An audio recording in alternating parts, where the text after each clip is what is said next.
Engine वापरण्याची माहिती। सर्वप्रथम 20W40 ऑइल घेणे, ऑइल कसे टाकायचे ते बघून घेणे, ऑइलचा नॉब उघडणे,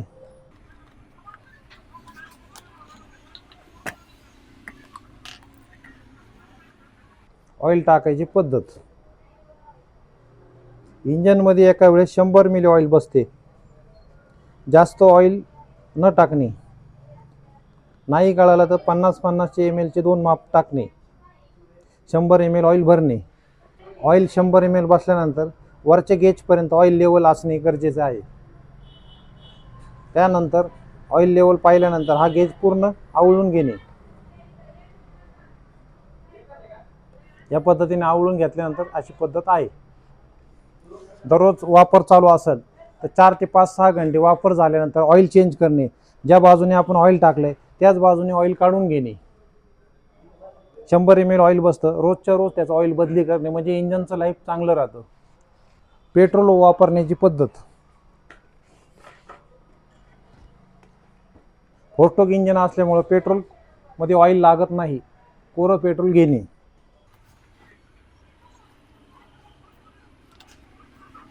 पेट्रोल वाचल्यानंतर पेट्रोल कॅप पुन्हा आवळून घेणे।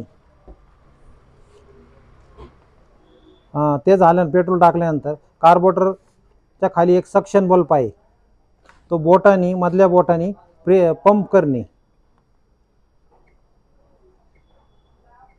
पेट्रोल वाढल्यानंतर शेजारी 2 पाईप आहेत, एक सक्शन पाईप एक रिटर्न पाईप। पिवळ्या पाईपामधून पेट्रोल आले का नाही त्याची खात्री करून घेणे।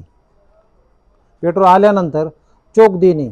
चोक देण्याची पद्धत, वरती केल्यानंतर चोक सुरू राहतो आणि खाली केल्यानंतर चोक बंद होतो। तर इंजन सुरू करते वेळेस चोक वर देणे, इंजन स्टार्ट झाल्यानंतर चोक हाताने खाली करून ठेवणे या पोझिशनला। चोक देऊन इंजन स्टार्ट करणे। इंजन स्टार्ट करायची पद्धत, डावा हात आपल्या कव्हरवर ठेवणे। हे जे रिकॉइल स्टार्टर आहे हे मूठ हातात धरणे, मूठ धरायची पद्धत, मधल्या 2 बोटांमध्ये मूठ धरणे व रस्सी खेचणे। इंजन सुरू झाल्यानंतर चोक जो वरती आपण वरती घेतलेला तो खाली घेणे।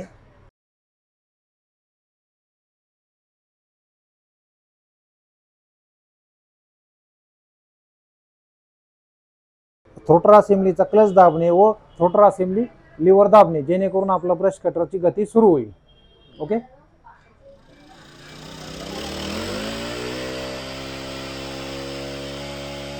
जोपर्यंत क्लच ऑपरेट करणे तोपर्यंत रेस असेंब्ली वाढत नाही।